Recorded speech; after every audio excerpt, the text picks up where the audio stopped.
Assalamualaikum warahmatullahi wabarakatuh.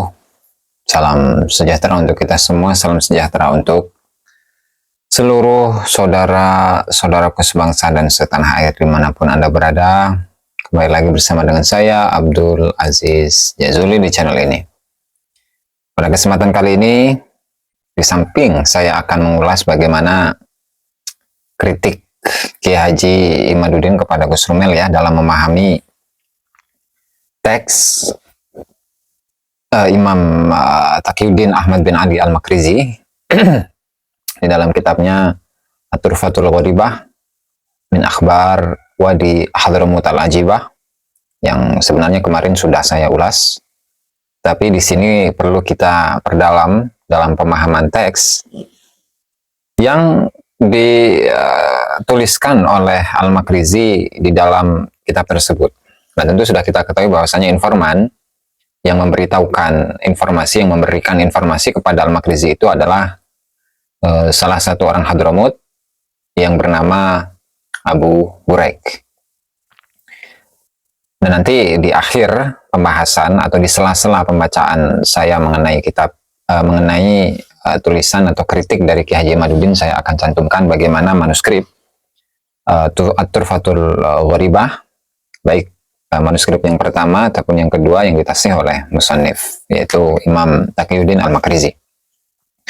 Langsung saja membongkar Gus Rumel Arabi bukan Gharbi. Dan tulisan ini muat di website RMI NU Banten pada tanggal 26 Desember 2023 ya kemarin. Gus Rumel, kata Kiai Haji Imad, berusaha merubah manuskrip kitab At-Turfatul Gharibah karya Al-Makrizi yang wafat pada tahun 845 Hijriah. Kalimat min Arabi Hadramaut, dari Arab Hadramaut, dirubah dengan berbagai alasan menjadi min Gharbi Hadramaut, dari barat Hadramaut. Perubahan Arabi menjadi Gharbi berkonsekuensi serius. Dengan ditemukannya manuskrip At-Turfah itu, Gus Rumel ingin mengatakan bahwa dua keluarga Ba'alawi, Ibrahim bin Abdurrahman dan Umar bin Abdurrahman, sudah direportase sejarawan Mesir yang terkenal Al-Makrizi pada tahun 839 Hijriah.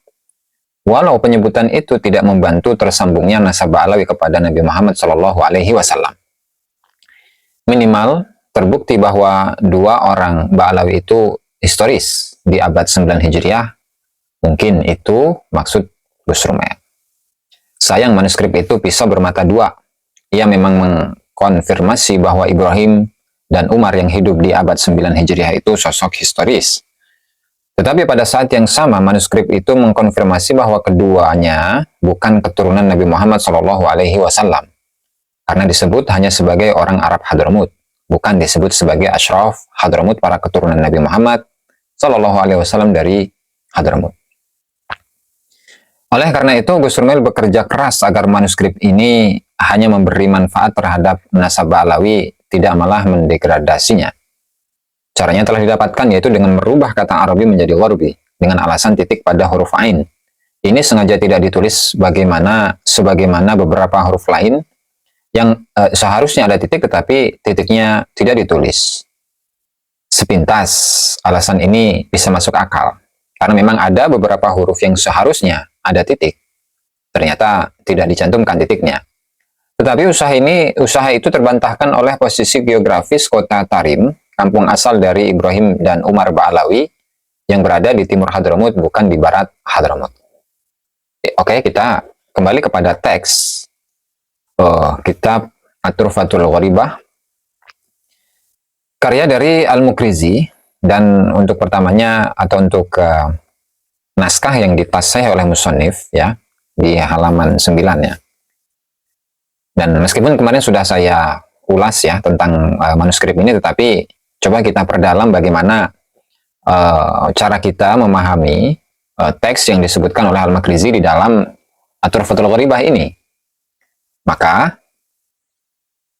silahkan lihat di layar. Qala Abu Buraik wa akhbarani al-faqiru. Ya, ini versi yang ditasih oleh musannif. Kalau versi yang tidak ditasih oleh musannif itu al-faqihu. Al-mu'taqadu, ya memang di situ taknya tidak ada titiknya. Ibrahim kemudian ba-nya pun tidak ada titiknya, ya-nya pun tidak ada titiknya. Ibnu, ya, itu pun ba tidak ada titiknya, dan nun ada titiknya, ya. Asy-Syaikh Abdurrahman bin Muhammad Al-Alawi, ini yang menjadi pembahasan. Bahwa kemarin sudah saya ulas juga bahwa penyematan Al-Alawi itu tidak melulu mengarah kepada keturunan dari Sayyidina Ali, karena memang Al-Alawi ini merupakan penisbatan, ya, dari 4 tokoh, yang diantaranya adalah Sayyidina Ali, kemudian dari beberapa kabilah seperti dari Bani Azad, dari Bani Madhij, dan ada satunya lagi. Yang kemudian oleh penulisnya atau Al-Makrizi itu diberikan penafsiran. Jadi maksud dari Al-Alawi itu apa? Ya, maka di sini oleh penulis, oleh Al-Makrizi itu menafsirkan, jadi minnya itu bukan min tabaidiyah, tetapi min di sini adalah min bayaniyah, yang menjelaskan makna dari Al-Alawi itu bukanlah keturunan dari Sayyidina Ali, tetapi min qabilatin yuqalu laha Aba Alawi, dari satu kabilah yang disebut atau yang dikatakan dengan Abu Alawi atau Aba Alawi. Siapa mereka? Atau kabilah Al-Alawi, Al-Alawi yang merupakan kabilah Aba Alawi, siapa mereka?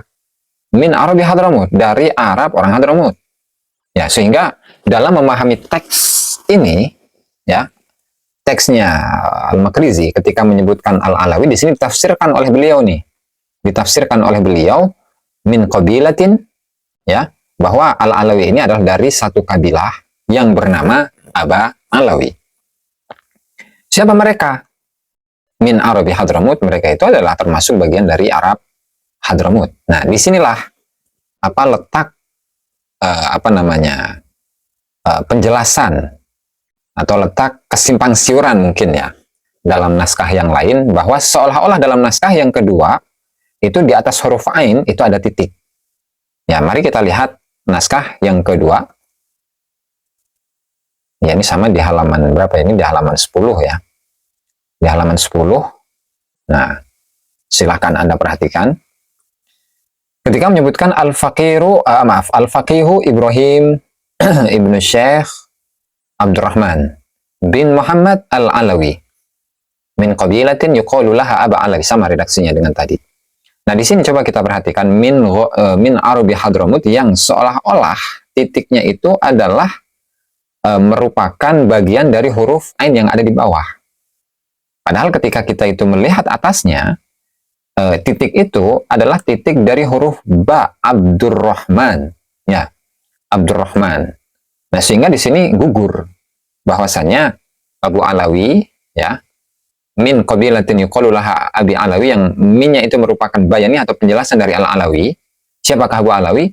Yaitu dari min Arabi Hadramut. Mereka adalah bagian dari orang Arab Hadramut dan bukan pada keturunan Rasulullah SAW. Dan perlu diingat bahwa Al-Alawi di sini itu penisbatannya kepada Aba Alawi, gitu, ya, dari Aba Alawi. Min Arabi Hadramut, dari Arab Hadramut. Nah, kemudian ketika kita ambil pemahaman atau versi yang lain, misalnya bahwa di sini bukan Arab tetapi gharb, min gharbi Hadramut. Nah, maka di sini akan jelas akan berbeda. Lantaran apa? Ketika kita melihat sisi atau letak geografis dari Tarim itu ternyata tidak terletak di barat Hadramut, akan tetapi Tarim itu merupakan bagian timur justru. Harusnya syarq min syarqi Hadramut, begitu, bukan min gharbi Hadramut.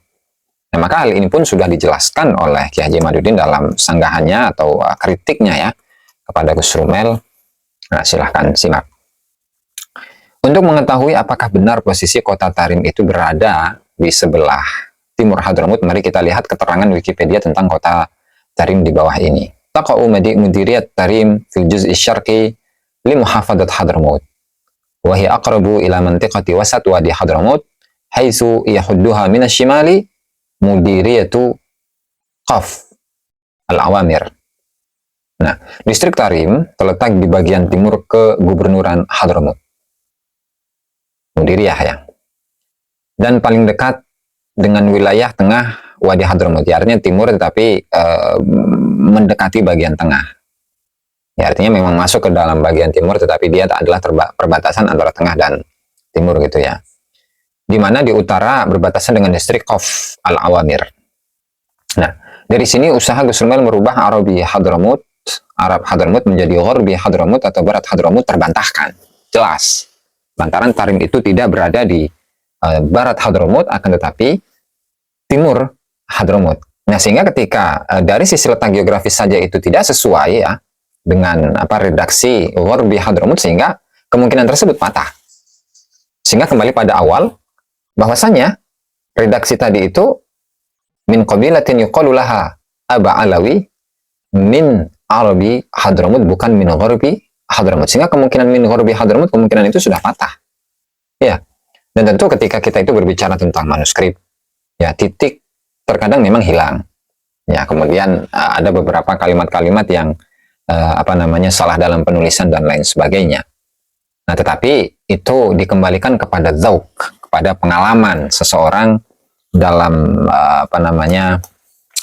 memasuki dunia manuskrip, yang dengan zauqnya seseorang itu bisa membedakan ini apakah ada titiknya atau tidak gitu ya. Sehingga kita tidak hanya menduga-duga, tetapi juga melalui kemampuan dalam membaca dan memahami sebuah teks dari sebuah manuskrip. Oke. Sehingga dari sini usaha Gus Rumel merubah Arabi Hadramut, Arab Hadramut menjadi Gharbi Hadramut, Barat Hadramut terbantahkan. Jelas kota Tarim itu berada di timur Hadramut, bukan di barat Hadramut. Tentu kalau bagian barat dari Hadramut itu adalah kota Aden, ya, karena memang Aden itu adalah batas yang paling barat dari Hadramut tentunya ya. Ya, kalau mau misalkan dari barat Hadramut itu ya daerah Lahaj misalkan, Al-Lahji itu ya nisbatnya. Kemudian ada Abian, kemudian ada Aden tadi itu yang disebutkan. Nah, dan lain sebagainya yang untuk daerah-daerah Hadramut itu bisa kita telusuri di dalam kitab Idamul Qut fi Mu'jam Buldan Hadramut karya dari Abdurrahman bin Ubaidillah Asgaf. Oke.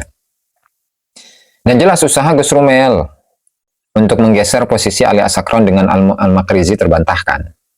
Posisi juara pertama pencetus dan kreator nasabah Alawi sebagai keturunan Nabi Muhammad SAW masih dipuncaki oleh Ali bin Abu Bakar As-Sakron, disusul oleh Al-Khatib. Walau Al-Khatib dalam literasi Ba'alawi disebut lebih tua dari As-Sakron, tetapi kemajulan sosoknya dalam buku biografi ulama menjadikan wujudnya patut dipertanyakan.